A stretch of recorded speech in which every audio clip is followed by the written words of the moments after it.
जो आत्मा के रूप में मेल ही है सदैव, वो इस सृष्टि पर आता है तो उसे रथ चाहिए, साकार चाहिए। इसलिए दो प्रकार के रथ हो जाते हैं, एक आदि सो अंत मुकर्रर रथ, और बाकी है टेम्परेरी रथ, जिनका नाम देता है ब्रह्मा। ब्रह्मा 4 या 5 गाए हुए हैं, चतुर्मुखी ब्रह्मा, पंचमुखी ब्रह्मा, परंतु जिस नंबर का ब्रह्मा उसी नंबर की ब्रह्मा की भुजाएं। अव्वल नंबर पार्टधारी ब्रह्मा तो भुजा भी अव्वल नंबर। तो बताया कि एक मुख काट दिया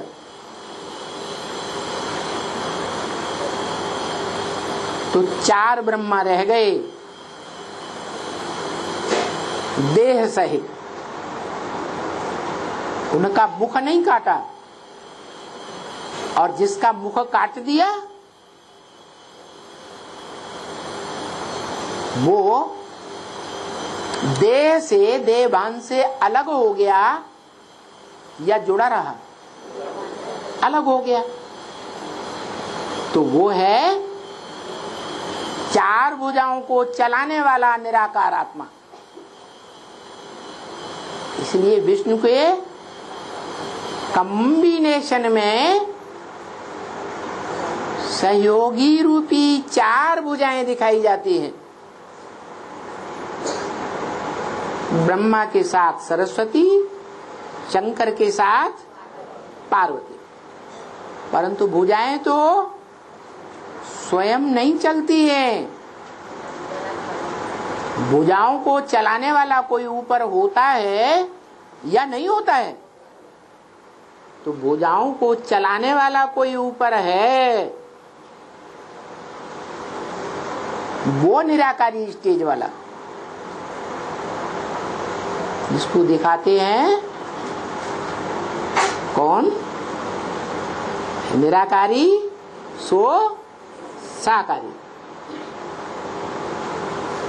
शिवलिंग को दिखाया है,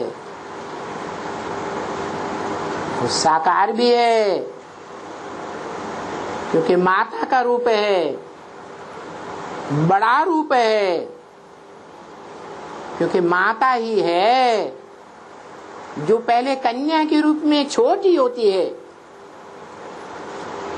जब माता बनती है तो जितने बच्चे पैदा करती जाएगी उतनी चौड़ी चकरी होती जाएगी। उसको कहते हैं पृथिव्यात इति पृथ्वी। पृथिव्यात माने विस्तार को पाती है, उसको कहते हैं पृथ्वी। ये भारत माता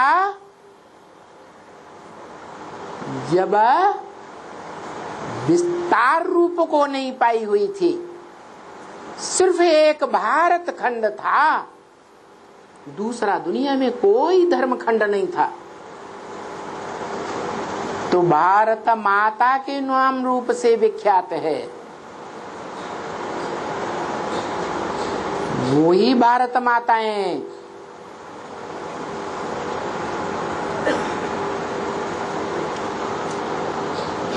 कौन सी? अरे ब्रह्मा के रूप में एक प्रकार की माता या ब्रह्मा नामधारी 4-5 प्रकार की माताएं है? अरे कितनी माताएं हुई? बाप आते हैं तो नाम क्या रखते? ब्रह्मा। कितने ब्रह्मा हुए? 5 ब्रह्मा हुए। तो जो पहला परम ब्रह्म है वो भारत माता। क्या? जिसको झंडा दिखाते हैं, झंडा माने विजय का झंडा। उस झंडे में कितने शरीर रूपी वस्त्र हैं? 3 वस्त्र, एक ब्रह्मा का सूचक, एक विष्णु का सूचक और एक क्रांतिकारी रंग शंकर का सूचक। सारी दुनिया में खूनी क्रांति लाता है। पहले संकल्पों के खून की क्रांति, बाद में है जो स्थूल खून होता है शरीर का, उसकी भी क्रांति होती है, खूनी क्रांति। और उस कर अंति क्रांति के बाद इस संसार में हो जाती है पूरी शांति। क्रांति नहीं तो शांति भी नहीं। छोटी मोटी क्रांतियां तो शांति भी छोटी मोटी, पूरी क्रांति तो शांति भी 100% शांति। तो पहले पहले क्या चाहिए? जो दुखी या शांत हैं, तेज बुखार आया हुआ है, नस नस हड्डी हड्डी टूट रही है, तो क्या चाहिए? रसगुल्ला चाहिए क्या? छुटकारा चाहिए दुख से? है? रसगुल्ला खिला दो, खाएगा? नहीं खाएगा। तो ये अशांति की दुनिया में सब चाहते हैं शांति कैसे मिले। तो पहले प्राप्ति है शांति की, और शांति करने वाले प्रैक्टिकल शांति देवा की। और वो शांति खूनी क्रांति से ही हो सकती है, संपूर्ण क्रांति, समूल क्रांति। उस समूल क्रांति कोई भी धर्म पिताएं नहीं ला पाते। वो अपने अपने धर्म की स्थापना करते हैं। पुरानी परंपराओं, जीर्ण क्षीण दुखदाई परंपराओं की विनाश की उनको चिंता नहीं। पुराने धर्मों के बीच में अपना एक नया धर्म और चला देते। तो देखो,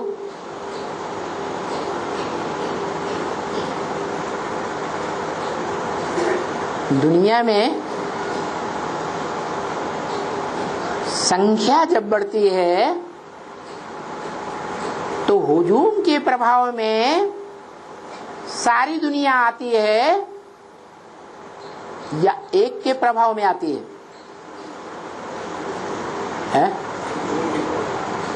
एक धर्म पिता आता है तो दुनिया उसका अपोजिशन करती है। करती है या नहीं करती? करती है। फिर जब उस धर्म पिता के फॉलोअर्स का हुजूम बनने लगता है तो ढेर के ढेर उसको फॉलो करते हैं। यही बात है। ये दुनिया नकलचियों की है। क्या? दूसरों को देख करके रंग चढ़ता है, स्वयं अपनी अकल नहीं लगाते। इसलिए ये सारी दुनिया झूठों की दुनिया कही जाती है।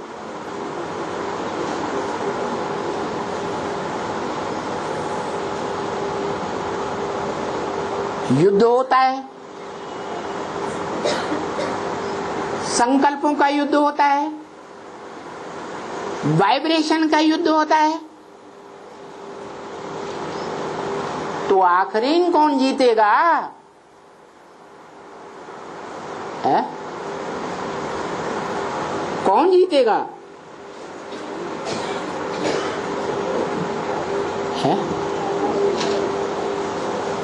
जिसका वाइब्रेशन आत्मा का बहुत बलवान होगा वो ही जीतेगा।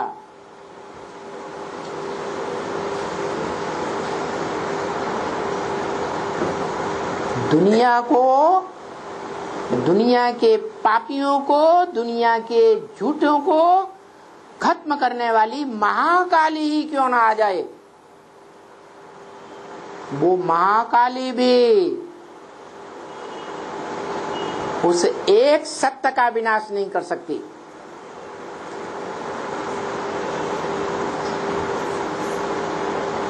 आखिरीन उस महाकाली को भी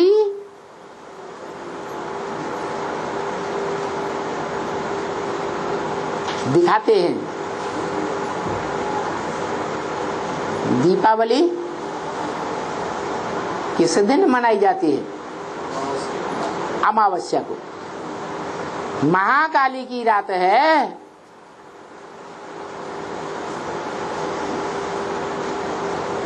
और फिर पूजन किसका होता है? हैं? नहीं, महालक्ष्मी का पूजन होता है। वो बड़े ते बड़ी रात्रि है जिसका नाम है महाशिवरात्रि।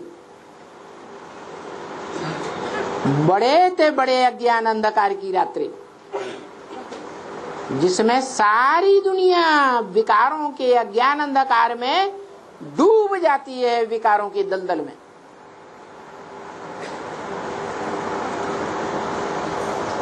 तब ऊंचे ते ऊंचा भगवंत आता है। और जब सब विकारों के दलदल में डूब जाते हैं तो चोटी पकड़ करके खींचता है। क्या नाम है उस चोटी का? है ब्राह्मण चोटी, जिसकी यादगार है एवरेस्ट चोटी।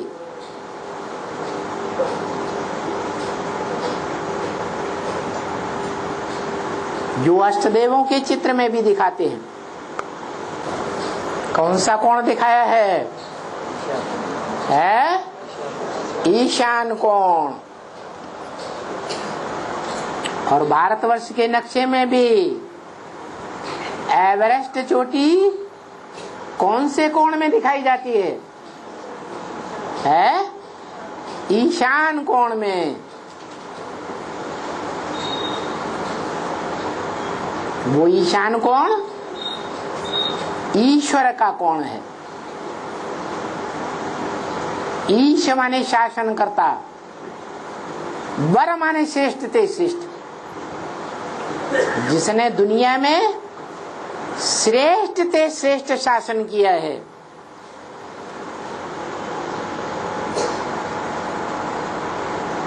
जिसको कहते हैं क्या गायन है? अरे भूल गए। कैसा शासन?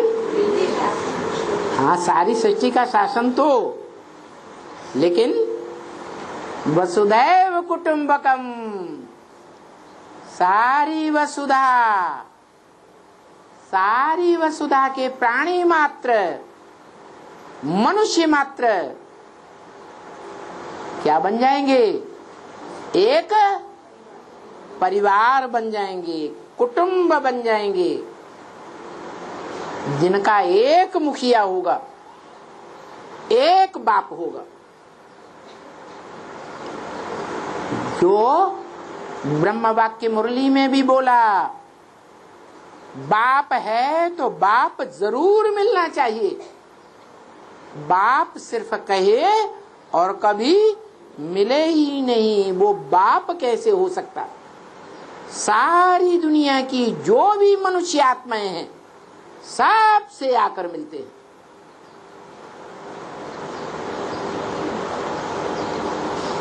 तब कहा जाता है विश्व पिता। सारे विश्व की, सभी विश्व धर्मों की आत्माओं को मुक्ति, जीवन मुक्ति का वर्षा देने वाला बाप। सबको वर्षा मिलता है या कोई को नहीं मिलता है? कम से कम एक जन्म की जीवन मुक्ति का वर्षा सबको मिलता है। ऐसा बाप है तो वर्षा भी उसका बेहद का वर्षा है, हद का वर्षा नहीं है। बेहद का बाप आकर के इस मनुष्य सृष्टि की हर मनुष्य आत्मा को बेहद का वर्षा देते। सुख का भी बेहद का वर्षा और शांति का भी बेहद का वर्षा। फिर दुख का वर्षा कौन देते हैं? है? कौन देते हैं? रावण। दुख का वर्षा रावण देते हैं। और ब्रह्म वाक्य है मुरली में, राम ही रावण बनता है। ये क्या बात हुई है? राम कैसे रावण बनता है? जो सुखदाई है वो दुखदाई कैसे बनता है? है? है?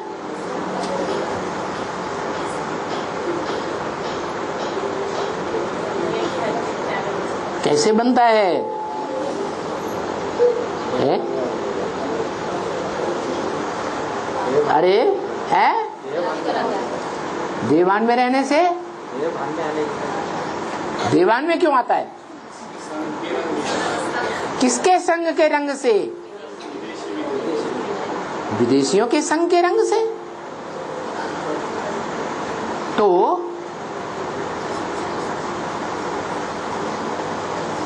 वास्तव में जिसने संग का रंग लगाया वो रावण अव्वल नंबर, या जिसको संग का रंग लगा वो अव्वल नंबर है? जिसको लगा वो अव्वल नंबर है। जिन्होंने लगाया वो पावरफुल हुए ना। जिसको संग का रंग लगा वो प्रभावित होने वाला कमजोर या पावरफुल। तो रामबली आत्मा को कहें, है? अभी अभी कहते थे राम ही रावण बनता है, अभी फट पलटू खा।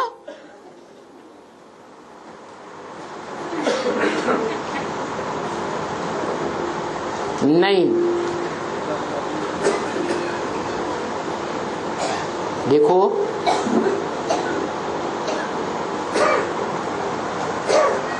कहते हैं बुद्धि 1000 नियामत है। हर मनुष्य आत्मा को जन्म से ही अपने अपने प्रकार की बुद्धि मिली है ना। मिली कि नहीं मिली? और वो बुद्धि जो कुछ भी हमें मिला इस जन्म में, ज्ञानेंद्रियां मिली, कर्मेंद्रियां मिली, शरीर मिला, मन मिला, उन सब के बीच में पूर्व जन्मों के हिसाब से धन मिला। उन सब प्राप्त हुई चीजों के बीच में 1000 नियामत क्या हुई? बुद्धि। तो ये बुद्धि किससे मिली? हम कहेंगे पूर्व जन्मों से बुद्धि मिली। पूर्व जन्मों में भी कोई पूर्व पहला कोई जन्म हुआ होगा या नहीं हुआ होगा? है वो पहला जन्म जहां से हमें देने वाले ने बुद्धि दी, वो कौन है? कौन? शिव बाप। शिव बाप ने सबको अलग अलग बुद्धि दी। वो पार्शलिटी वाला बाप है। अलग अलग ली ना, वो निराकार ने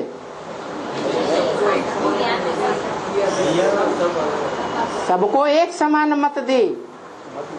हाँ, लेकिन ली है। क्यों ली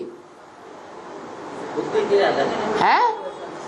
अरे बुद्धि को ही तो मत कहा जाता है, उसी को तो श्री मत कहा जाता है, श्रेष्ठ मत, भ्रष्ट मत। तो वो श्रेष्ठ कौन और वो भ्रष्ट कौन? जिन्होंने हमको भ्रष्ट बुद्धि दे दी है? देहधारी गुरु लोग, या जिसको देह नहीं वो गुरु। देहधारी गुरुओं ने हमको भ्रष्ट मत दी, क्योंकि देह है भ्रष्ट।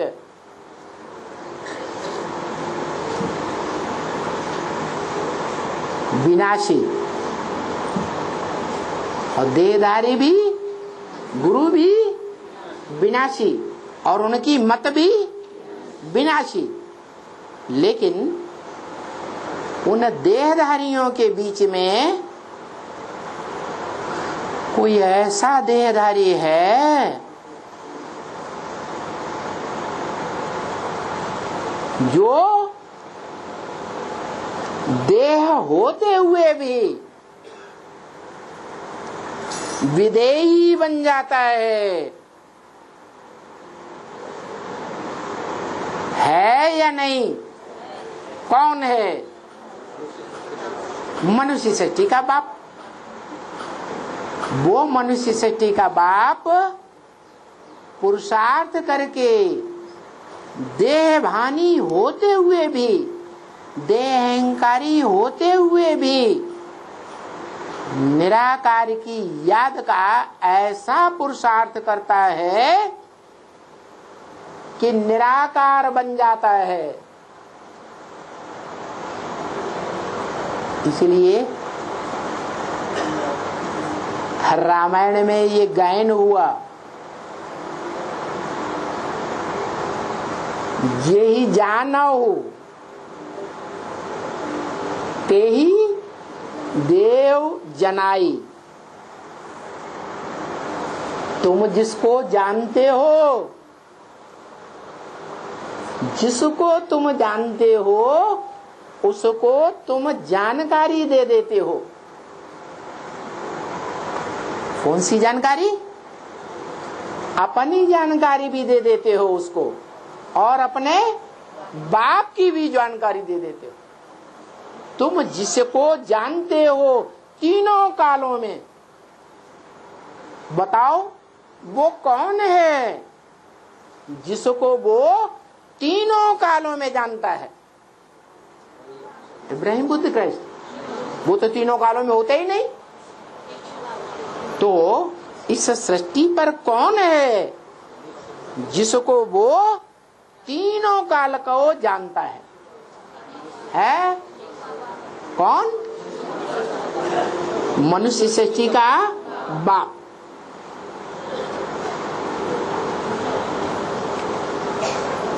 यही मनुष्य सृष्टि के बाप को जानो हो, तुम जानते हो उस मनुष्य सृष्टि के बाप को देव जनाई, जानकारी दे देते हो। किस बात की जानकारी दे देते हो? उसे अपनी जानकारी दे देते हो कि तुम कौन आत्मा हो इस सृष्टि रूपी रंगमंच पर, विशेष पार्टधारी कौन, तुम्हारा विशेष पार्ट क्या है और जन्म जन्मांतर का तुम्हारा विशेष पार्ट क्या है, उसको जानकारी दे देते हो। यही जानो ते ही देव जनाई, और उसे जानकर, जानत तुम ही हुई जाए। क्या? वो अपने पार्ट को जानकर और तुमको जानकर वो तुम्हारे जैसा ही बन जाता है। नोट करो कितनी ऊंची बात कह दी। यही जानो ते ही देव जनाई, जानत तुम ही हुई जाई। वो जब जान लेता है तुमको और अपने आप को, जानत तुम ही हुई जाई, वो तुम्हारे जैसा ही हो जाता है। तो स्मृति के आधार पर हो जाता है या बिना स्मृति के आधार पर हो जाता है? स्मृति के आधार पर वो जान लेता है कि कौन सी स्मृति में टिकने से कितना फायदा है।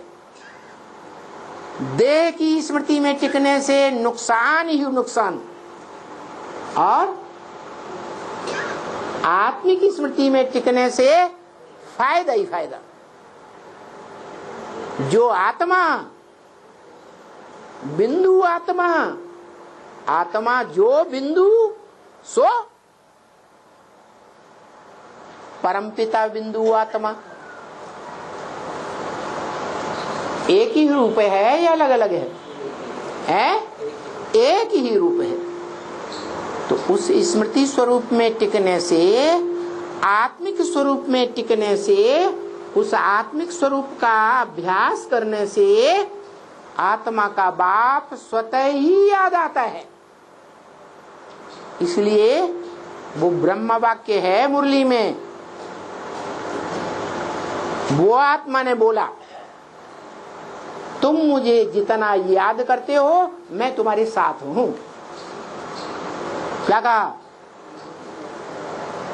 तुम मुझे जितना याद करते हो, तुम बच्चे जो देह अभिमानी हो, मुझे जितना याद करते हो, माने मैं बिंदु, मुझे बिंदु रूप को जितना याद करते हो उतना मैं बिंदु तुम्हारे साथ हूं। माने तुम आत्मिक स्मृति में स्थिर हो जाते हो, जितनी ही देर स्मृति में स्थिर होते हो तुम्हारे साथ वो है या नहीं है? है। ऐसे नहीं हम आत्मा की स्मृति में हैं, आत्मा की याद करते हैं तो हमारे साथ वो परमपिता नहीं है। नहीं, आत्मिक स्मृति के साथ ही साथ वो हमारे साथ ही है। जब हम आत्मिक स्मृति को भूल जाते, अपन को भूल गए तो बाप को ही भूल गए। तो क्या करना है?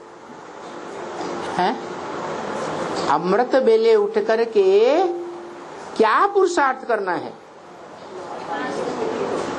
क्या रगड़ रगड़नी है? मैं आत्मा ज्योति बिंदु, और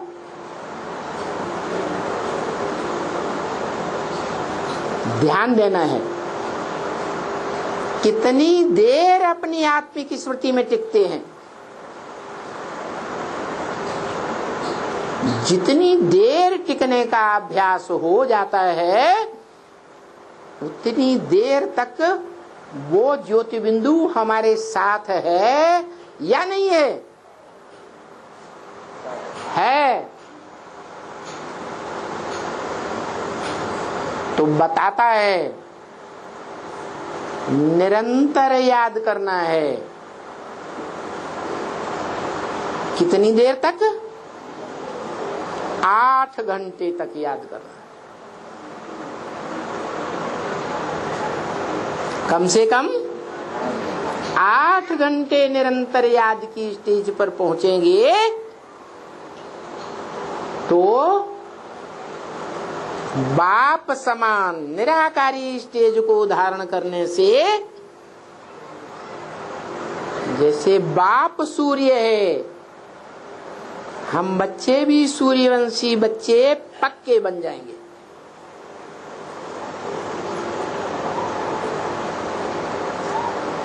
इससे ज्यादा पावरफुल धर्म, इससे ज्यादा पावरफुल राज्य दुनिया में न कोई बना है न बनेगा। और एक जन्म की बात नहीं, जन्म जन्मांतर पावरफुल बने रहेंगे। ये रूहानी मिलिट्री है, रूह की स्टेज में टिकने वाली। रूहानी मिलिट्री में ऑफिसर एक जैसे होते हैं या नंबरवार होते हैं? नंबरवार होते हैं। नीचे वाला ऑफिसर ऊपर वाले ऑफिसर को कोई बात में क्रॉस नहीं कर सकता। करता है? नहीं कर सकता। और ऑफिसर के ऊपर ऑफिसर, ऑफिसर के ऊपर ऑफिसर, ऑफिसर के ऊपर ऑफिसर, बड़े से बड़े ऑफिसर का नाम, उपाधि क्या कहते हैं उसे? मार्शल। रूहानी मिलिट्री का मार्शल कौन? शंकर है रूहानी मिलिट्री का मार्शल। जब युद्ध होता है तो जिस देश में युद्ध छिड़ जाता है दूसरे देशों के साथ, तो सत्ता राज्य की किसके हाथ में आ जाती है? मार्शल के हाथ में आ जाती है। उस समय अगर कोई योद्धा अपने से ऊपर जो ऑफिसर है उसकी बात को क्रॉस कर दे तो क्या करेगा? वो है ठां कर देगा। वो स्थूल बंदूक होती है, स्थूल ठां करने वाली। और यहाँ कौन सी बंदूक है?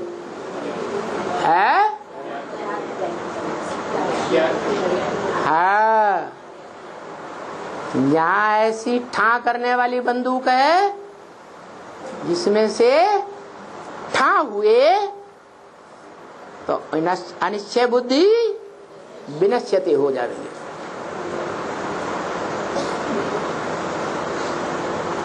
इसलिए अभी जो पारिवारिक व्यवस्था चल रही है वो संपन्न मिलिट्री नहीं बनी है,